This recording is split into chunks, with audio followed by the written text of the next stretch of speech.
brag about all the women. You guys, I have to show you this. This case is so crazy. This is the preliminary hearing for I'm sorry, I misspoke, but Naziah Harris.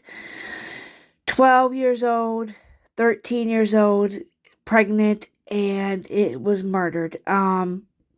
This judge is letting this guy have it right now. Let me just give you guys a brief of what I've been following lately. Let's go here. When he initially, it's beyond 24 hours from when he initially is with. We're gonna skip that. And didn't, and do it. She did not in any video that pink jumpsuit, that jumpsuit. Additional testing with the jumpsuit. It was 24 trillion driving in upset. Sorry, I gotta get past this part because I want you guys to hear what the judge. To somebody. Hold on. Okay, here it is, guys. I want you guys to listen to this. Defendant to Joyce's death. In this case, we don't have the same facts or circumstances. I do agree this is a circumstantial case, and circumstantial evidence is sufficient for a bind over and even conviction. Today is January 9th, 2025, exactly 1 year, from the day Naziah Harris disappeared. Before I get into the charges, and the main charge of premeditated first degree murder, listen to her speak to you guys. Speak on Naziah Harris and the community who failed her. And I've only presented with such evidence. I don't know the whole story. The attorneys know more than me. The family knows more than me. But from what I have heard over the last 4 days and 5 days total, is that several people failed her. Shout out to this justice. Anything other than that she was forced to live Go and give them a shout out, you guys. I don't know what her father is. I don't have any mention of him in her life. No presence. To Cordell, aka King, and all the men who saw Jarvis Butts hanging out and always around these young girls, including Naziah. And his 9-year-old daughter going up to the shop to clean up the shop. The school counselor who never showed up, or the person who was supposed to show up, if that counselor was absent, after Naziah was on the floor on the day she went missing, saying that she needed to speak to someone and speak to a counselor. There's no mention of CPS, but I wonder what their involvement was over the years, because this was not just a 1 year thing. There are text messages at least from 2022.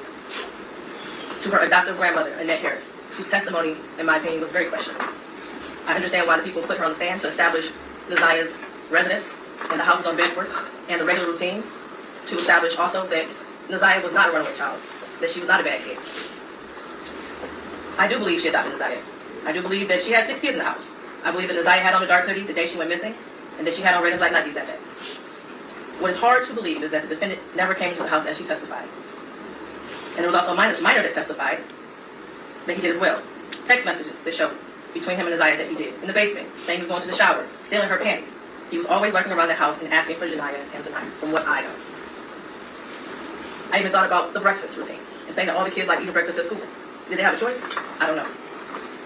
But to always send those girls up there to clean up the shop raises questions. And how were there 2 women in the house who had birthed the children themselves who did not notice that Naziah was pregnant? And I believe she was. God, this judge is speaking the truth. But then after hearing text messages today, begging Jarvis for pads as if she didn't have anyone else to give it for her. And what stood out the most was when Annette Harris stood on the stand, and she learned around 6 p.m. that Naziah did not come home from school, and said she looked around for her and decided to wait until the next morning to call the police. Without a tear, without emotion, or any expression of being devastated. And to her Aunt Shannon, who also showed no emotion, expression of being devastated from Naziah going missing. She stated that she had friends help look for Naziah, but was directed to just wait until the morning to call the police. A grown woman who likely suspected something strange going on didn't feel the need to call the police either. They were both able to go to sleep at night without hearing from Naziah or having any indication that she was coming home that night. Ooh. And of course, the defendant, who I will get to in a minute. I don't know who else failed Naziah, but the community did. As far as the people establishing probable cause, I will focus on count 1, as it's been stated that there is no contention with counts 2 and 3. In count 3, I will amend based off of the motion and the testimony I heard that Naziah was 12 and not 13 at the time that Jarvis Butts had sexual intercourse with her. The prosecution is correct. You do not have to have a body to establish first-degree premeditated murder. It would have been a much shorter exam had her body been found, but this is where we are. In the last 365 days, no text messages. We all heard today and yesterday that she was very active and frequently texted. No social media for a year. We heard through testimony that she was also active on social media. No phone calls, which she was also able to do according to testimony. No physical sighting of her by anyone. She never came back to school. No one has seen her. Medical records dated from July 2014 to October 2023 indicated that she had no life-threatening medical issues that would lead to a natural cause of death. The black hoodie found in the area of Seven Mountain Berg with her DNA and blood on it. The holes in the hoodie consistent with some sort of struggle, violence, or weapon being used. And we know that there were no holes in that hoodie when she wore it to school. We saw a picture of her in a black hoodie on her last day that everyone saw her. I do believe her grandma testified truthfully about the sweatshirt that she had on, and that was practically new. And the border agent, who said that no evidence of animals would have Wait till she gets to the defendant, clothing you or the guys. shoes, Oh my to Jesus. possibly lead to animals tearing up that hoodie.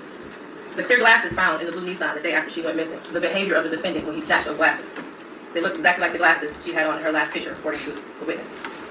The shoes that her brother described as the same shoes that were found also in the area of Seven Mountain Berg near the hoodie.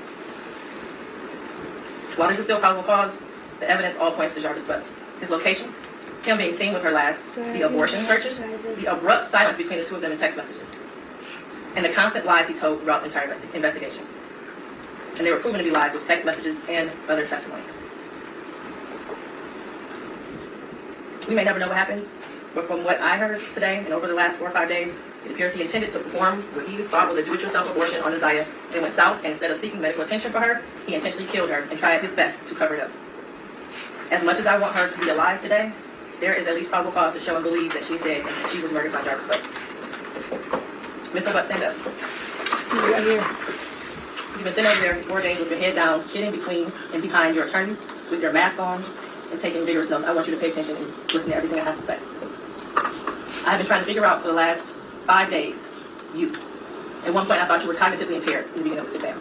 And then maybe you had the brain of a 10-year-old, and that's why you were doing such things. But as I heard more and more testimony, you were just the true definition of a pedophile. Watching you laugh and brag about all the women you have with different women and the children and the girlfriends, and making babies to groom them, and having them in your presence, cleaning up your shop, and the little girls around you, has landed you here today.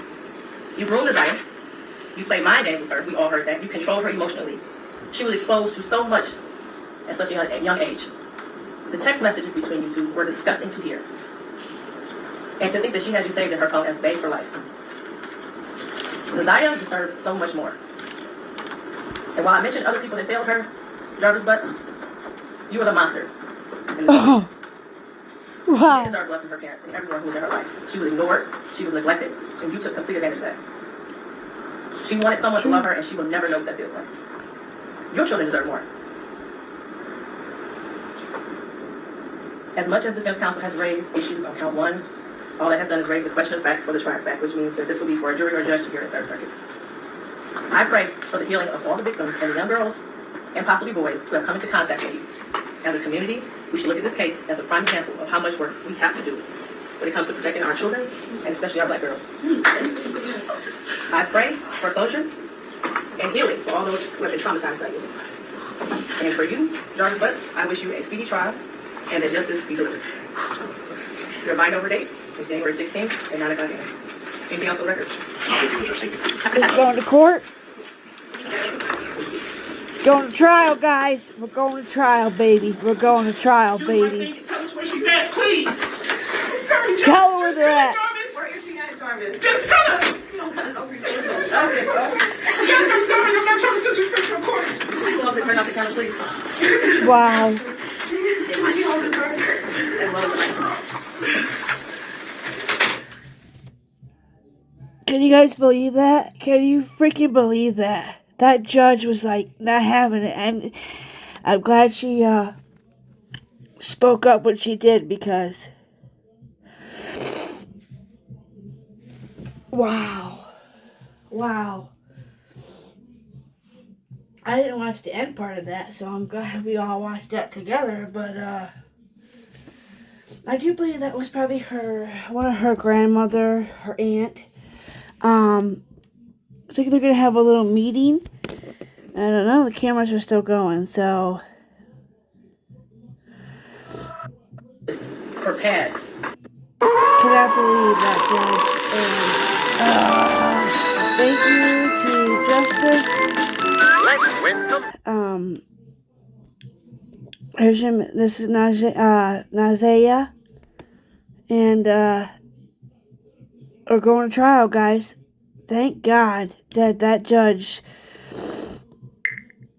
going to trial. And Detroit, here I come. I swear, oh my God. I would go. I mean, Detroit's pretty far though. I mean, it's not really that far, but it's a drive. I'll keep you guys posted. Let you guys know if I hear anything else. Oh, right here, Court TV. They have something on, but that was 3 months ago, and nobody's really talking about this case. Picture behind me. Picture behind me is of Zanaya, and that will always be haunting because it was taken just a short time before the evidence shows that she was never seen or heard from again. It was taken by Nazaya herself, a selfie. That's the last known picture that we know about of her. It was pointed out to me by one of the detectives on this case and by one of the prosecutors. She is smiling and waving and saying hello. But little did she know that she was really saying goodbye. This story so incredibly tragic. Nazaya Harris, little 13-year-old girl, should be enjoying those teenage years, you know? Should be having fun, laughing with her friends, going to school, learning, doing all of those things, but she's not. And she's missing, but presumed to be dead and murdered. Yep. I want you to take a listen to Kim Worthy. That was the prosecutor from Wayne County. Yeah. Here she is talking about the